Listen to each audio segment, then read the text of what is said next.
Alors bonjour à tous et bienvenue à votre émission chrétienne Vivre pour Christ. Mon nom est Alicia Bikout et nous sommes de retour avec un nouveau sujet, avec une nouvelle thématique. Et aujourd'hui j'ai une question pour toi. Ma question est, as-tu une mentalité de pauvreté ou alors une mentalité de richesse?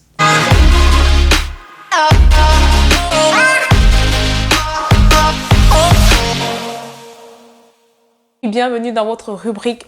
J'ai une question pour toi. Ça m'a manqué. Je vous avoue que j'aime poser les questions. Pour ceux qui me suivaient sur Instagram, vous savez que c'était quand même un peu mon mode d'opération. Je posais les questions et j'essayais en fait de répondre en fait tout au long de la vidéo.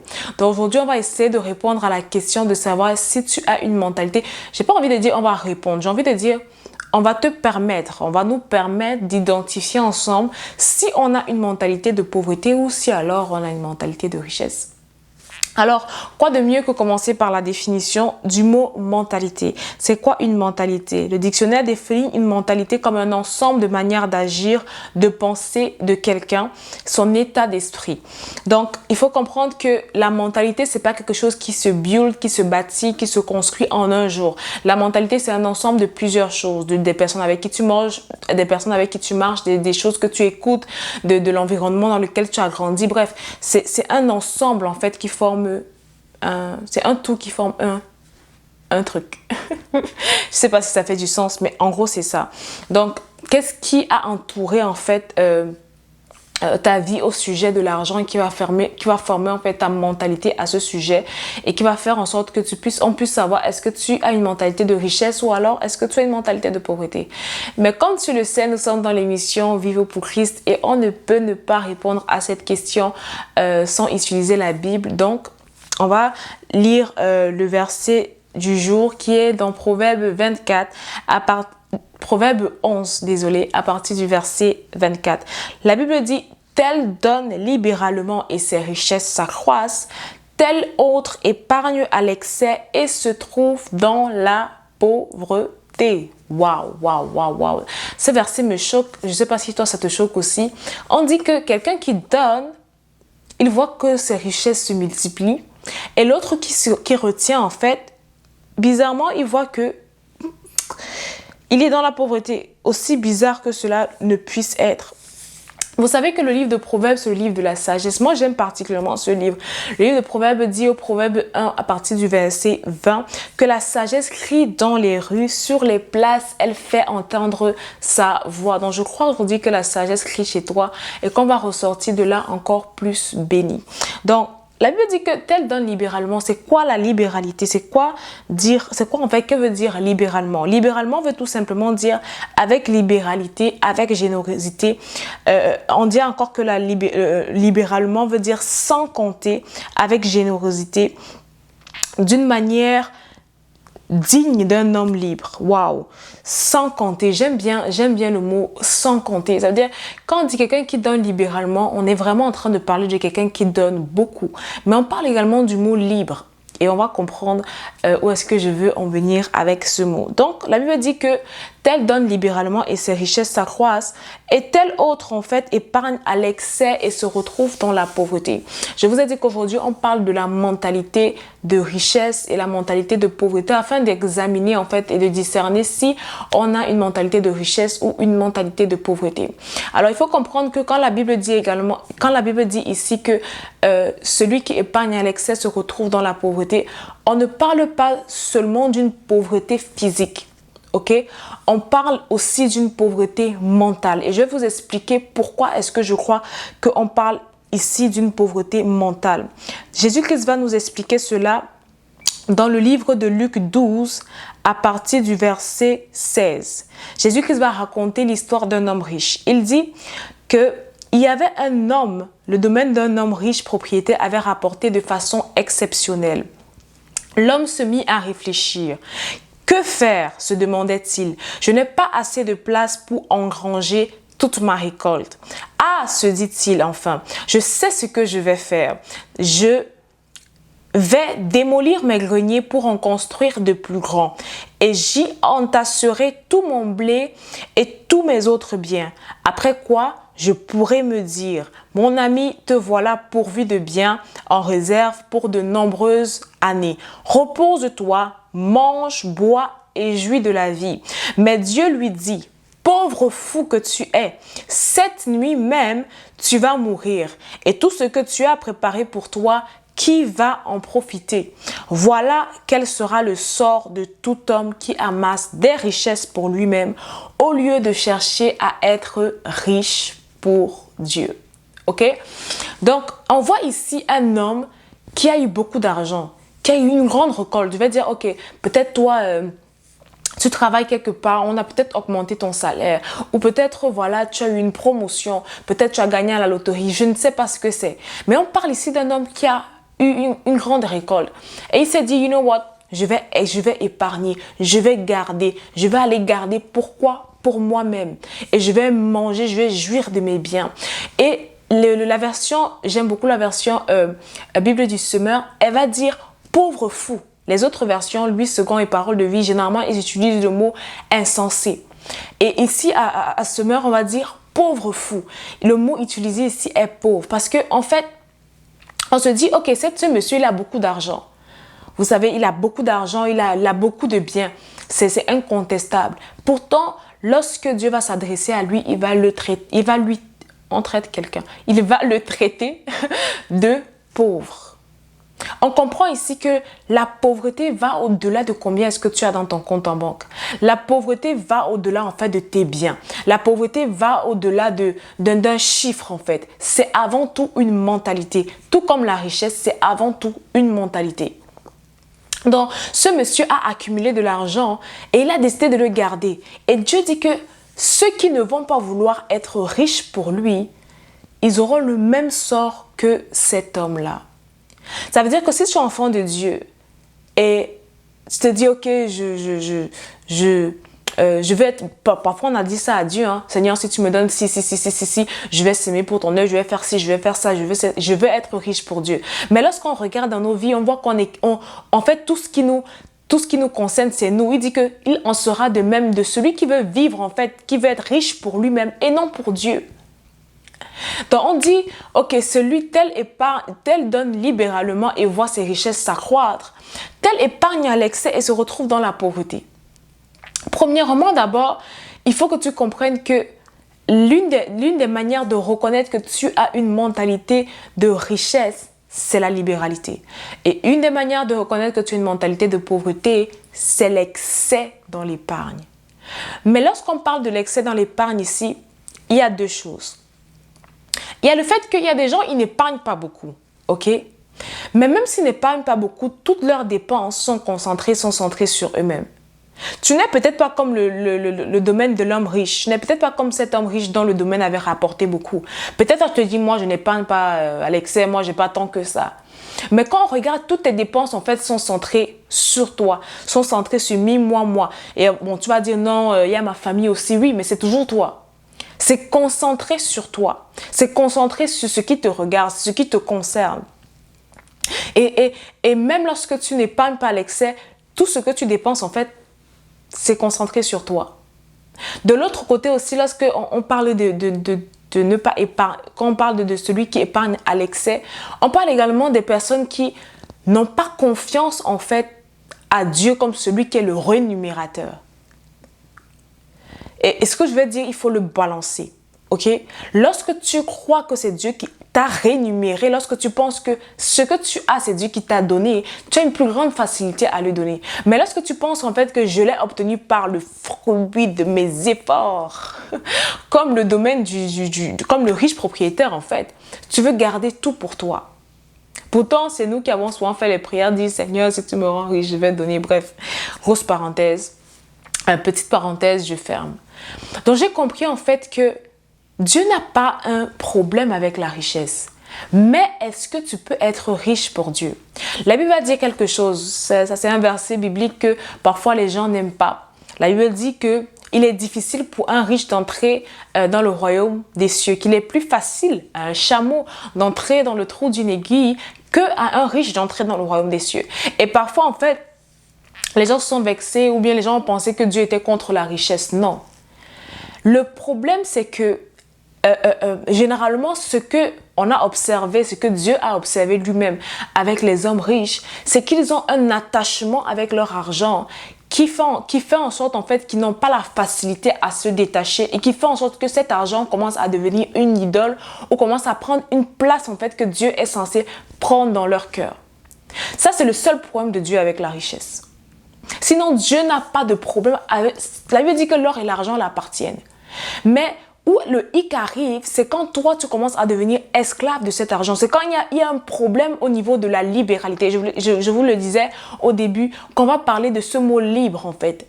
Quelqu'un qui donne de manière libérale. Il y a aussi ce truc-là, ce mot libre. Ça veut dire que c'est quelqu'un qui n'est pas esclave, en fait, de cet argent. C'est quelqu'un qui n'est pas dépendant, quand je peux dire dépendant aussi, mais qui est capable de se détacher de cet argent-là. Et c'est un test que Dieu va faire lorsque un riche va venir lui dire « Ok Seigneur, qu'est-ce qu'il faut que je fasse pour que je sois parfait ?» Il va lui dire « Ok, si c'est que tu as déjà respecté les 10 commandements, vends tous tes biens et viens, suis-moi. » Et la Bible va nous dire que quoi? Il ne va pas pouvoir le faire et il va repartir tout triste. Parce qu'il y a quoi? Il y a cet attachement-là. Donc, ce que Dieu veut, c'est que même s'il nous bénit en abondance, que nous puissions être libres. Ça veut dire qu'il y ait ce détachement, qu'on ait cette facilité à se dire « Ok Seigneur, tu m'as donné, mais je suis en même temps capable de le redonner encore. » Donc il dit que celui qui donne de manière libérale, il voit ses richesses s'accroître. Et ça, c'est quand même quelque chose de magnifique en fait. Dieu a prévu que si c'est lui qui te rend riche, il a prévu que tes richesses s'accumulent. Mais la manière dont tes richesses vont s'accumuler, c'est pas comme le monde t'a appris. C'est pas comme on nous a appris que, ok, il faut que tu épargnes tout ce que tu as. Mais il dit que pour que ça s'accroisse, il faut que tu donnes de manière généreuse. Que tu donnes en abondance. Que tu donnes avec libéralité. C'est comme ça que tes richesses s'accroissent. Et je vous assure que cette parole est vraie. Non seulement parce que c'est la parole de Dieu, parce qu'elle ne ment pas, mais également parce que je l'ai expérimentée moi-même, mais également dans la vie de mon entourage. Une des choses qui va te permettre également de grandir dans la mentalité de riche, c'est de pouvoir avoir un entourage en fait qui donne de manière libérale.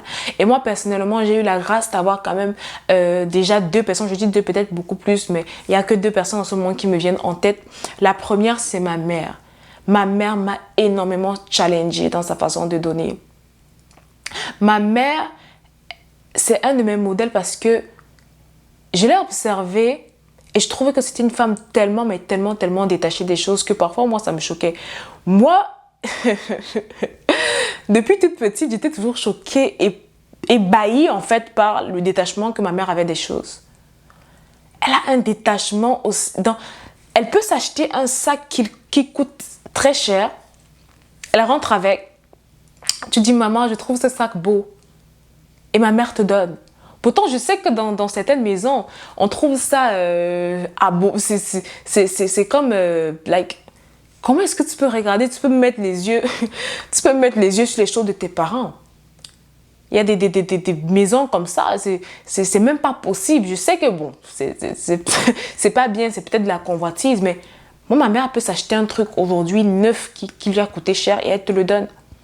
Mais je sais qu'il y a des mères... Si tu oses mettre les yeux sur ce qu'elle vient d'acheter, elle va te dire que...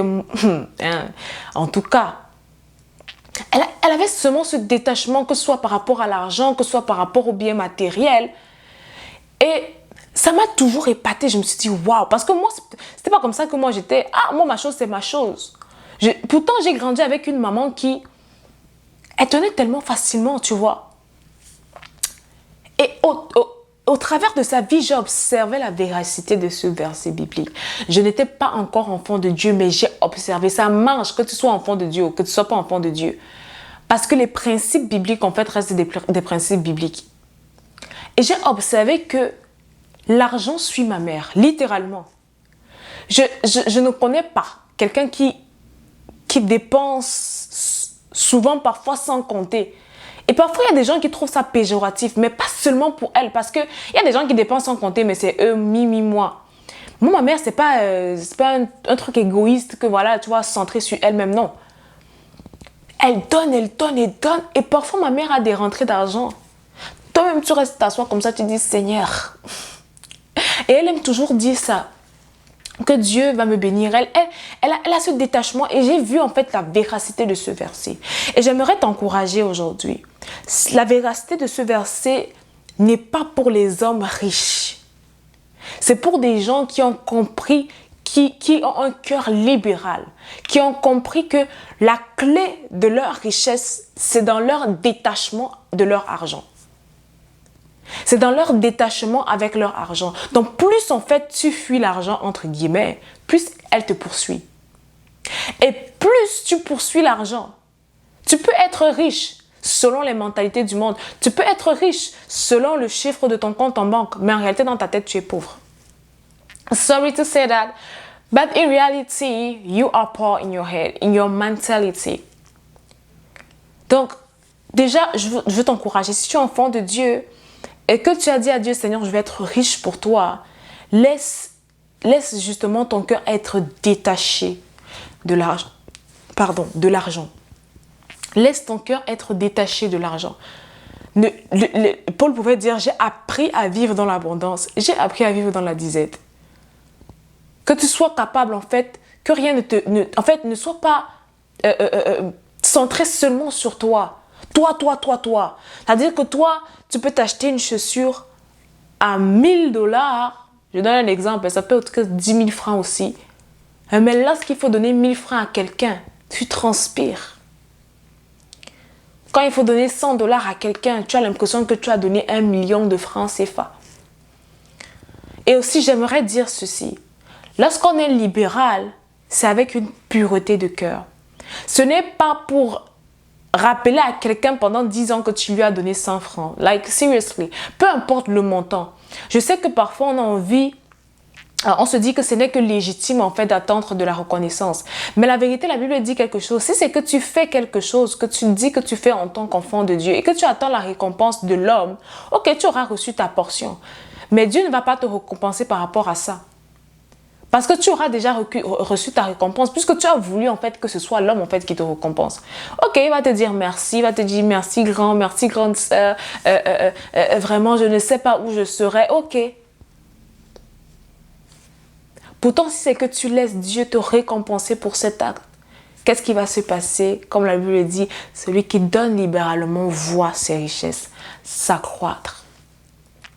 Non seulement ses richesses au niveau physique, mais également dans sa mentalité. C'est quelqu'un qui est libre en fait dans son cœur. Et c'est tellement beau de pouvoir être détaché de l'argent, de ne pas avoir du mal en fait à te détacher de l'argent, de ne pas être esclave de cet argent. Maintenant, à ceux qui ont encore des mentalités de pauvreté, la mentalité de pauvreté est causée par beaucoup de choses. Le fait qu'on ait cette tendance à vouloir épargner à l'excès, à vouloir se dire que non, c'est la manière avec laquelle je vais devenir riche. Généralement, c'est à cause de la société dans laquelle on a grandi, c'est à cause de comment est-ce qu'on nous a éduqués. C'est parce que parfois, on n'a pas laissé le Saint-Esprit nous renouveler au niveau de nos finances, parce que aussi là-bas, le Seigneur veut nous renouveler. Je ne suis pas en train de dire, la Bible dit bien, celui qui épargne à l'excès, on n'a pas dit qu'on n'est pas pour l'épargne, ok? On n'a pas dit que Dieu n'est pas pour l'épargne, on parle ici de l'excès. Et on parle ici du fait qu'en fait, que même lorsque tu n'épargnes pas à l'excès, en fait, tout est centré sur toi, ok? Donc, si c'est que tu épargnes, mais que tu penses également à donner de manière généreuse, de manière libérale, it's ok, ok? Mais Dieu n'est pas contre l'épargne, mais juste qu'on comprenne en fait que il est important de laisser Dieu toucher en fait notre mentalité au niveau de nos finances. Et comme je disais tout à l'heure, je veux t'encourager, même si tu n'es pas encore immensement riche, même si tu as l'impression que mais Nelly, j'ai pas beaucoup pour donner. La Bible dit que celui qui est fidèle en de petites choses, lui se fera en fait confier de plus grandes. Si tu as même 1000 francs et que tu arrives à donner 100 francs à quelqu'un, si tu as la capacité en fait, et je disais qu'il y a 2 personnes qui me challenge. Non, il y en a 3 encore qui viennent. Bon, je disais qu'il y en a... Bref, il y en a quand même assez. Il y a une autre personne qui me challenge beaucoup, c'est mon frère. Mon frère. Mon frère me challenge également beaucoup dans sa façon de donner. C'est aussi quelqu'un qui est beaucoup détaché au niveau de sa relation avec l'argent. Donc, bref, pour dire que même si tu n'en as pas assez, travaille déjà ton cœur à être détaché de l'argent. Comme ça, le jour où Dieu va encore te bénir un peu plus, tu vas voir que ce sera facile pour toi, en fait, de pouvoir être riche pour Dieu. D'être ce genre de riche qui est capable de donner libéralement sans avoir l'amertume après, sans avoir, la tristesse, oh voilà, ou l'orgueil de se dire que voilà, j'ai donné ci, j'ai donné ça, tu vois. Donc, c'était un peu ça. Je ne sais pas si ce que je t'ai dit aujourd'hui t'a permis de t'identifier. C'est pas mauvais de dire, ok, j'ai une mentalité de pauvreté, parce que ça commence par la reconnaître, va te permettre de travailler. Moi-même qui vous parle, je suis encore en exercice, en apprentissage, en challenge. Dieu me forme parce que parfois, il y a des choses, Dieu me dit, ah, Nelly, toi encore, tu as encore su ça sur les $1, $2. Il m'apprend vraiment à me détacher de ça. Petit à petit, je fais des exercices avec Dieu où justement je laisse ma mentalité et également mes actions, mon cœur être transformés en fait par ce que Dieu entend par richesse en fait, parce qu'il entend par une mentalité de richesse. Donc, je t'encourage en tant qu'enfant de Dieu de te laisser transformer par la parole afin de vivre même dans tes richesses, vivre également pour Dieu, ok? Donc, c'était ça. Comme j'ai dit aussi, je pense que j'ai fait le tour. Toi qui n'es pas encore stable financièrement, je peux te dire, Nelly, c'est facile de le dire pour ceux qui en ont. Je te dis, commence avec des petites choses, il te sera confié de plus grandes. Et aussi, travaillons, prenons de la peine, ne soyons pas des hommes et des femmes paresseux, parce que Dieu n'est pas paresseux. Il a travaillé lui-même pendant 6 jours. Travaillons, mais ayant également le détachement et soyons reconnaissants. Si c'est Dieu, si tu penses vraiment, si tu crois vraiment que c'est Dieu qui te bénit, alors laisse Dieu en fait être le maître de tes finances et décider lorsque tu donnes. Avec générosité et avec libéralité, parce que c'est ça qu'il dit. Il veut que nous soyons riches pour lui. Alors, je prie vraiment qu'au travers de cette vidéo, que ta mentalité soit transformée, la mienne aussi, afin que nous soyons des riches pour Dieu. On se retrouve la semaine prochaine avec une nouvelle vidéo, avec un nouveau sujet. Voilà, que Dieu te bénisse abondamment et bonne semaine à toi.